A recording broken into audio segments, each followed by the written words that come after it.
Alright guys, I am going to try and show you how I tighten up the fit between the upper and lower receiver. We all know that these ARs are notorious for being loose. I don't know if you can see how loose that is.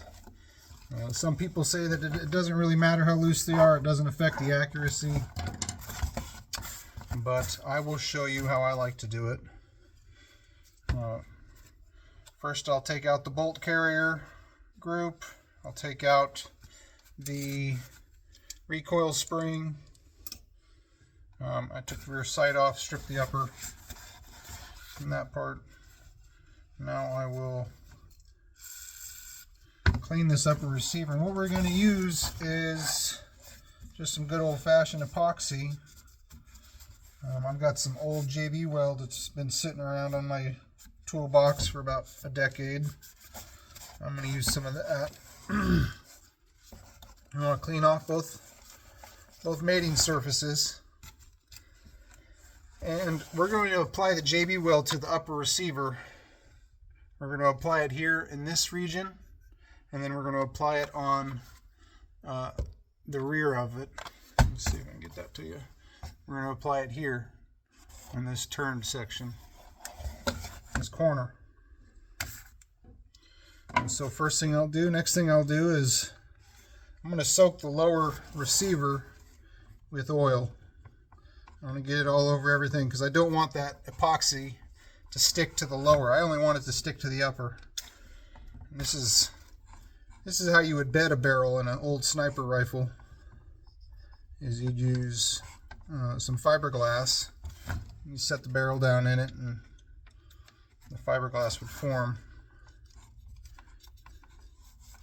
to the barrel and to the stock. But this is kind of the modern version for the AR platform. You get a lot of oil on there.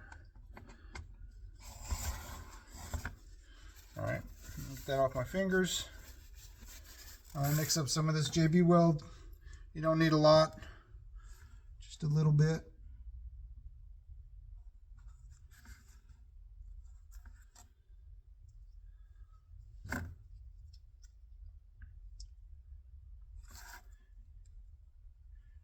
This is the normal stuff. It takes 3 or 4 hours to cure.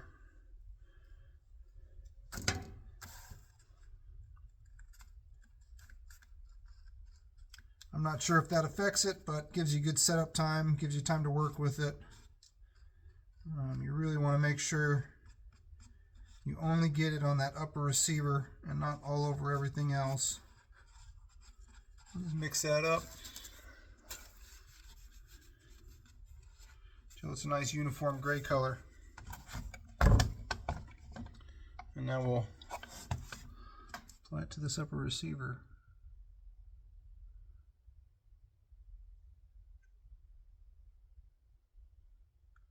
I'm just going to put a thin coat on here. You know, it only needs to be a few thousandths of an inch, maybe 20 thousandths or something at the most.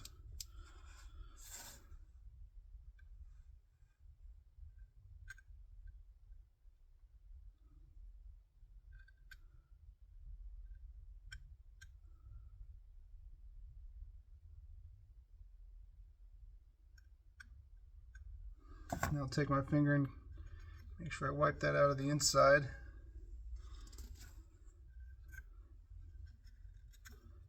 As clean as possible. You don't want to get it all over everything.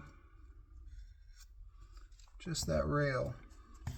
Now I'll put a little bit on the rear corner here.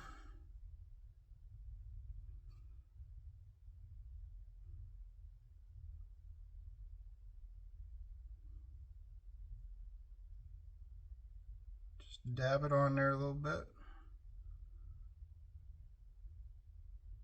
Try not to get it on this lug here.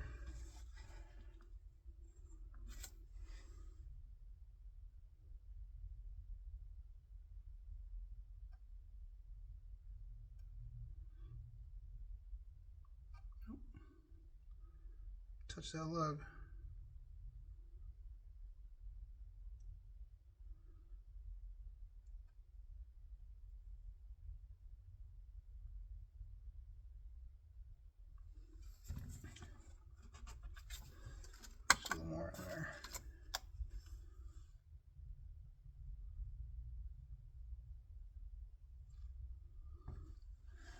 All right.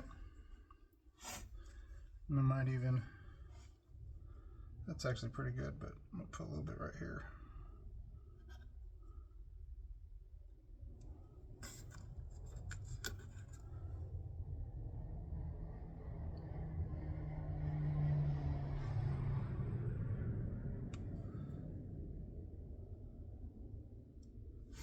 Sometimes I'll cover this whole thing with epoxy. It's not really necessary. In fact, it just makes it more trouble trying to keep it all clean. I can get this off of here.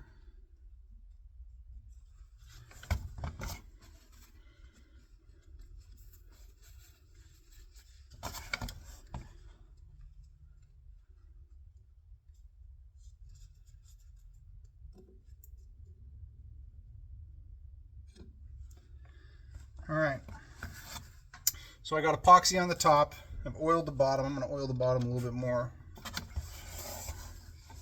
because I really do not want it to stick. Make sure I get it wherever that epoxy is.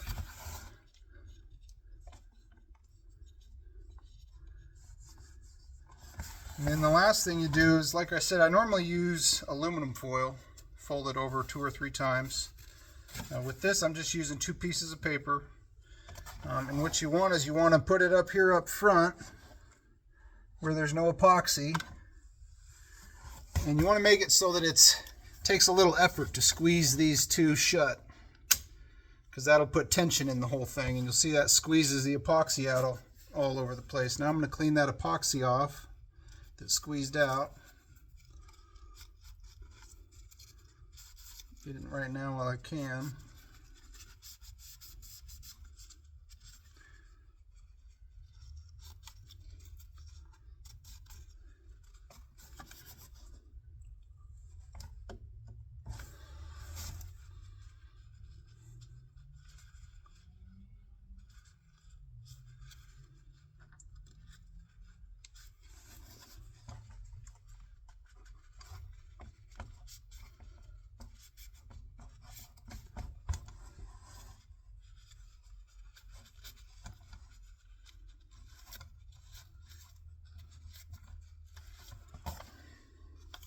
You might be able to see where that epoxy is in the corners there. And we'll just let that sit. You can still see a little bit of a gap through there, but that's fine. We'll just let that sit for an hour or so, maybe a half hour, somewhere in there. You come over, pop it open. Once it sets and cures, you can close it up. We'll check it out. I wanted to add one more thing before I let you go. Go ahead and oil this down a little bit more again. Doesn't hurt nothing. I'll make sure that epoxy doesn't stick to anything. You can either get a little oil in here.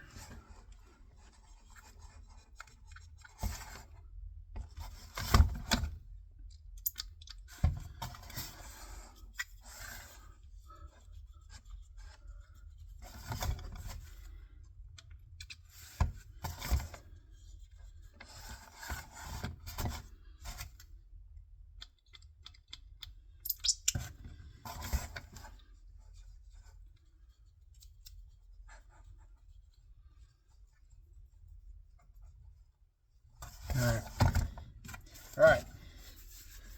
Now we'll let it sit. Okay, it's I forgot about it. It's about 8 hours later. So let's take a look at it. See what kind of. It opens up easily. Paper comes out. Let's clean the oil off.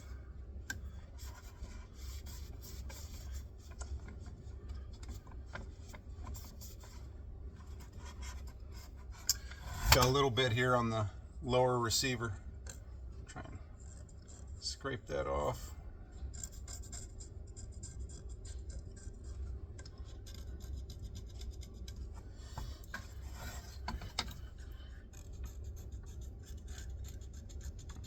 Scrape that off while it's still soft.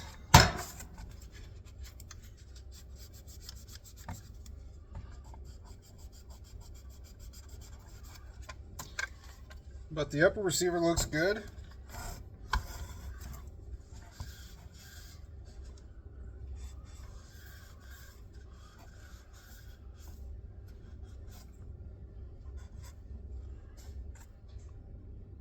didn't turn out super great. Not quite smooth. There's a couple of notches on here. You probably want to sand those off. They don't need to be there.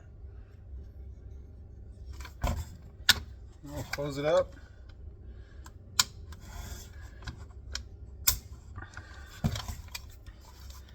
And that is tight.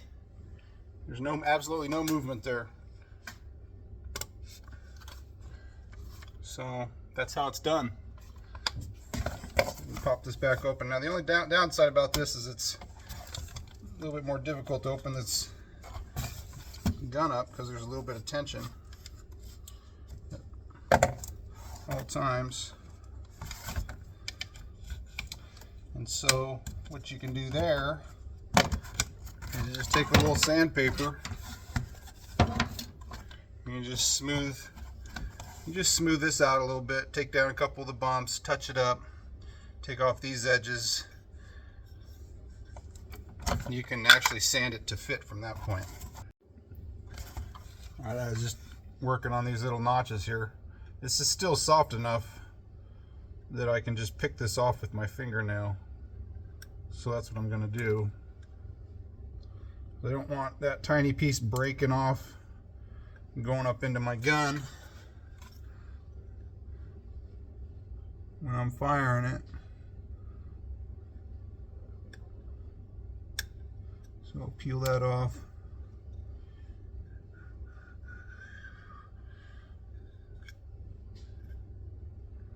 Little edge here.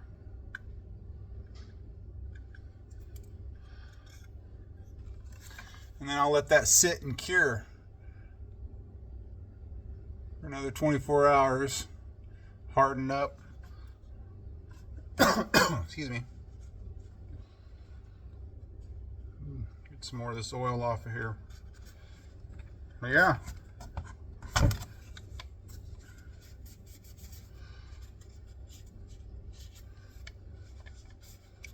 This way you can bed multiple upper receivers to one lower, and they're all going to be tight.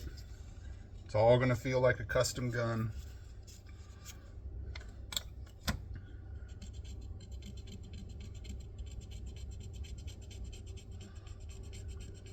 That's why I soak it with oil, so it's easy to remove.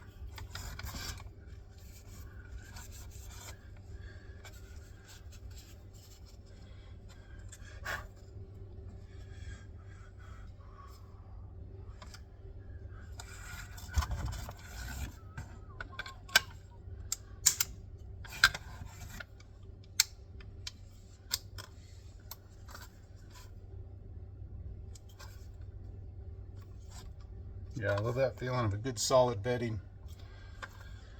All right, folks. Thanks for your time. Good luck.